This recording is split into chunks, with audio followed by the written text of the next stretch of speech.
Out of My Mind, Chapter 24. It's time. Cameras rolling, someone calls out. In 5, 4, 3, 2. He points at the man at center stage. The moderator, a slim guy with hair that looks like it's been glued into place, brushes a speck off his tuxedo, adjusts his red striped tie, and begins speaking right on cue. "Good evening," he says in that perfectly modulated voice that announcers seem to be born with. "My name is Charles Kinsley, and I'd like to welcome you to the Whiz Kids Southwest Ohio Regional Competition. Cheers all around. In 2 weeks, the winner of this competition will travel to Washington, D.C. to represent our area at the National Championships. More cheers. We wish the best of luck to all our young competitors." The studio quiets. "The rules are simple," Mr. Kinsley explains. "Teams will be asked 25 questions. Each correct answer from each four-member team is worth 1 point, so the maximum total team score is 100 points." He pauses so the cameras can show the scoreboard. Then he announces, "The two teams with the highest scores from the preliminary rounds will meet for what we call a quiz-off, so point totals are critical. The winner of that final set of quiz questions will be declared our local elementary school level champion and will proceed to the nationals in Washington.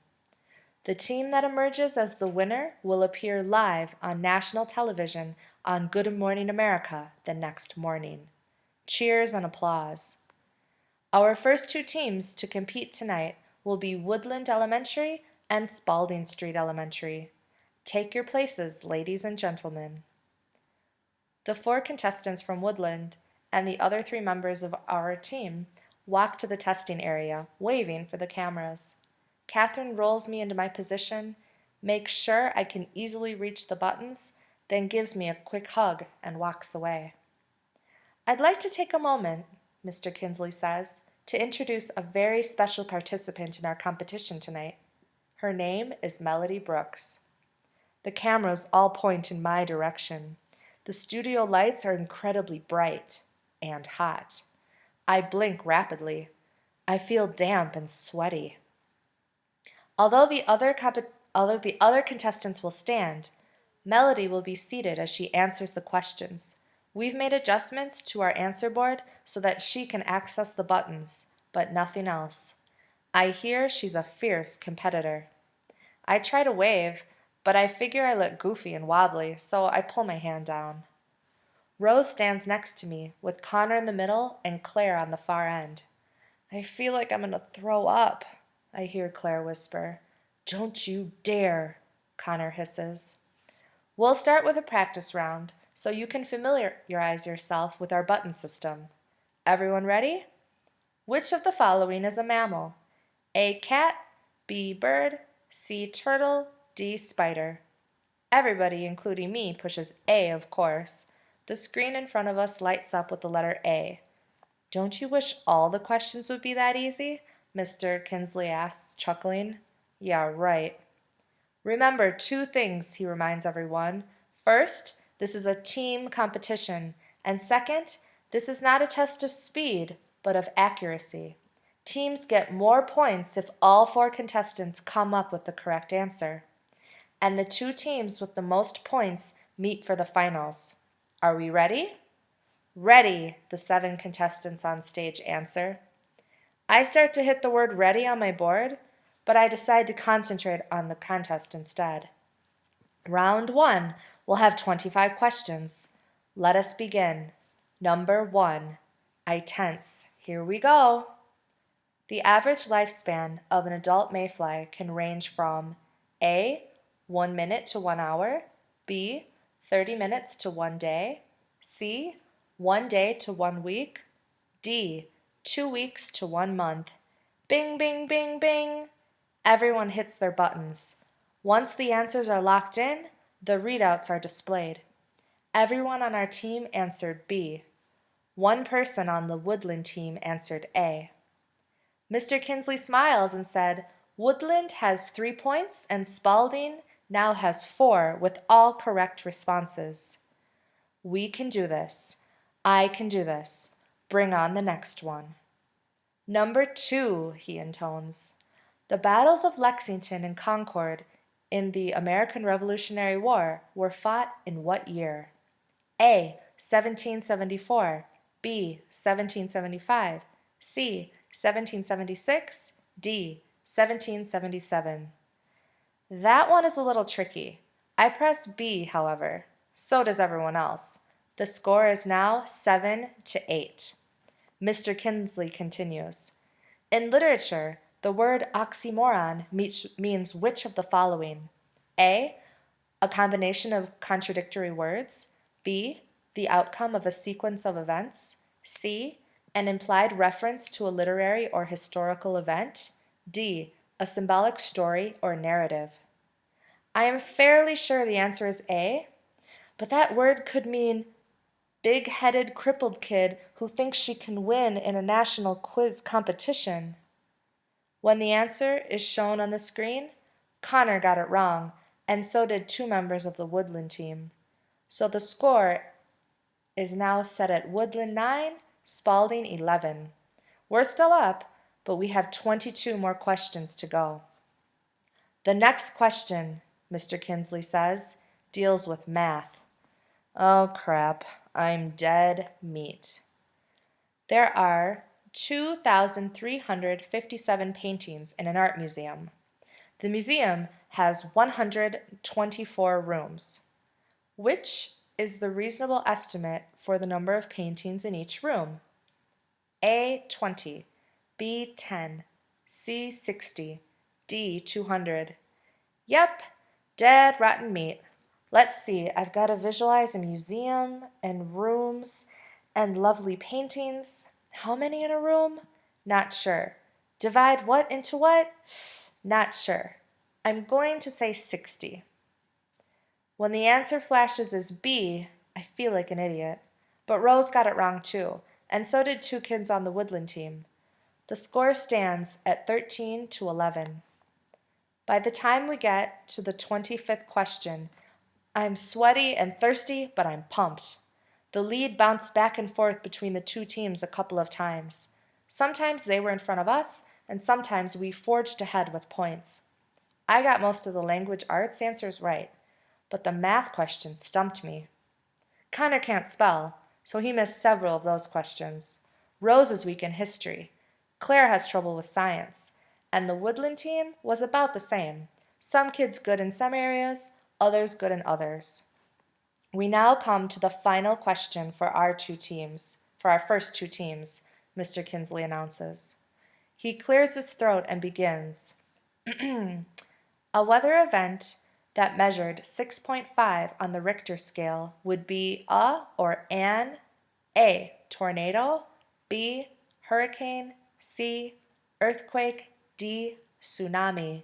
Bing, bing, bing, bing. I punch C and relax. I did not have a tornado spaz. Connor, Rose, and Claire all got the final question correct as well. 2 people on the Woodland team answered hurricane instead.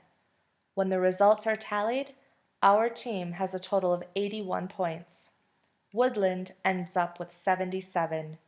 Congratulations, Spalding, Mr. Kinsley says with a polished smile. The 2 highest scoring teams will meet for the final round later tonight. Good luck, and we hope we see you again. Victory for round 1. As the show breaks for a commercial, we are all escorted to a special waiting room in the back. The students from Woodland look really disappointed. That's it for them for the whole competition. All they can do now is watch as the second 2 teams head to the stage for their session under the lights.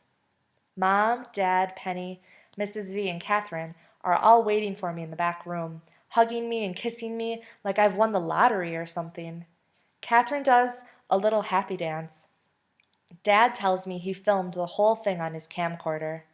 You rocked, Melody, Mrs. V shouts.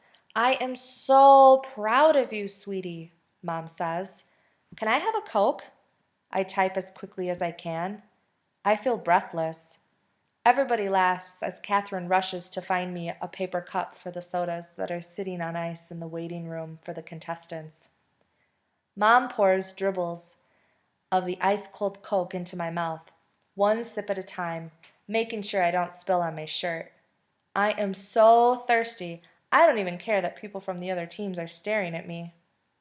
Mr. Dimming, after talking to Rose and Connor and Claire, bounded over to us, beaming. "This is such a thrill, Melody. You were amazing out there. I'm so proud of our team and extremely proud of you." "Thanks," I tap. "What's next?" "We wait for the next teams to compete, then we'll meet and beat the other high-scoring team and pack our bags for Washington." "Don't pack yet," I type with a grin on my face. "I've been packed for 10 years, he tells me. "I've just been waiting for the right team. This is our year. I just know it." He wanders off to talk to the other parents. I never thought about what teachers dream about. I had no idea what a big deal this is for him. Rose comes over and squats down next to Penny. "I like your hat," she tells Penny, who is holding Doodle closely and wearing a blue polka-dotted hat with a red feather. "Woozy," Penny says gleefully. "How's my favorite baby girl?" Rose says in her whispery voice. "Woozy," Penny repeats. "You did really good, Melody," Rose says to me. "You too," I type. "You think we have a chance for the finals?" "Yep." "And Washington?" "Yep." "And being on Good Morning America?" "Oh, yeah." Claire stays on the other side of the room with her parents, but Connor ambles over and stands next to Rose. "You're okay, Melody," he says. "You beat me on a couple of those." "You rock in math," I tell him. "I know," he replies with a grin, "but I still can't spell. I hope they don't have any spelling questions in the finals." "I gotta go to the bathroom," Rose says suddenly. "I am so nervous about the finals." She hurries out. I know what she means. Butterflies, moths, giant bumblebees flutter inside me. When we were on camera, it felt like it took 1,000,000 years to complete our round. But in just a few minutes, the second set of contestants come back to the waiting room. The school with the little crowns won round 2 with 79 points.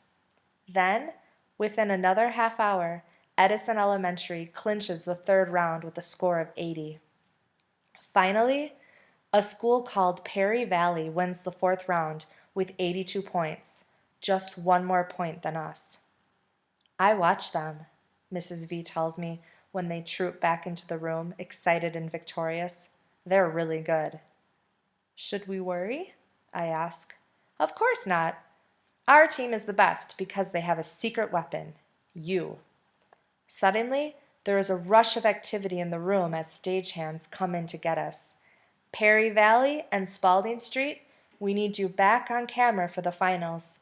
You are our 2 top-scoring schools. Congratulations." We hurry back to our places. The lights seem brighter this time. Mr. Kinsley returns to his position, gets his microphone adjusted by the stage crew, and shouts, "Welcome back, ladies and gentlemen, to the final round of our regional Whiz Kids competition. The winners of this round will represent us all in Washington, D.C. in just 2 weeks. All members of the winning team, along with their chaperones, will receive an all-expenses-paid trip to our nation's capital, 3 nights in a hotel, and tours of the city." "Trophy! Trophy!" someone yells. "Oh, the famous Whiz Kids Championship Award. The winning team in Washington gets to take home that huge golden trophy. They receive a guest appearance on Good Morning America, and their school will receive a check for $2,000 to be used for academic endeavors." Lots of whoops after that. Let us begin. "Teams, are you ready?" "Ready," they all reply. I am ready too.